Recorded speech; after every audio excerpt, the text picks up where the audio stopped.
শৈশবের পর বয়স যত বাড়ে, দুঃখ যেন নিত্যসঙ্গী হয়ে ওঠে। যৌবনে পা রাখার পর একটি সংসার হয়, সন্তান জন্মায়, দিনের পর দিন দায়িত্ব বেড়েই চলে।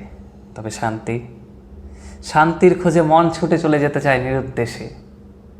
কিন্তু সংসারের এই মায়া, এই দায়িত্ব যেন পিছন থেকে শেকলের মতো টেনে ধরে।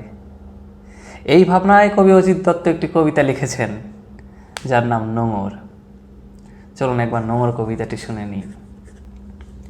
পাড়ি দিতে দূর সিন্ধু পারে, নোঙর গিয়েছে পরে তটের কিনারে।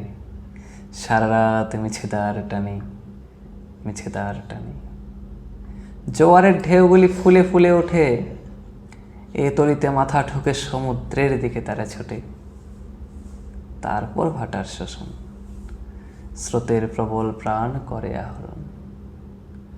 জোয়ার ভাটায় ভরা এ তটের কাছে, আমার বাণিজ্য তরি বাধা পড়ে আছে।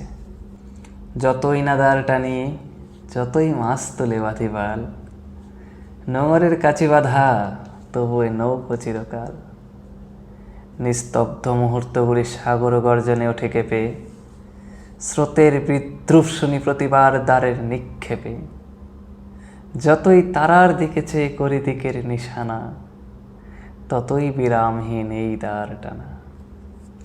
তরি ভরা পণ্য নিয়ে পাড়ি দিতে সপ্ত সিন্ধু পারে, নোঙর কখন জানি পড়ে গেছে তটের কিনারে। সারা রাত তবু দ্বার টানি।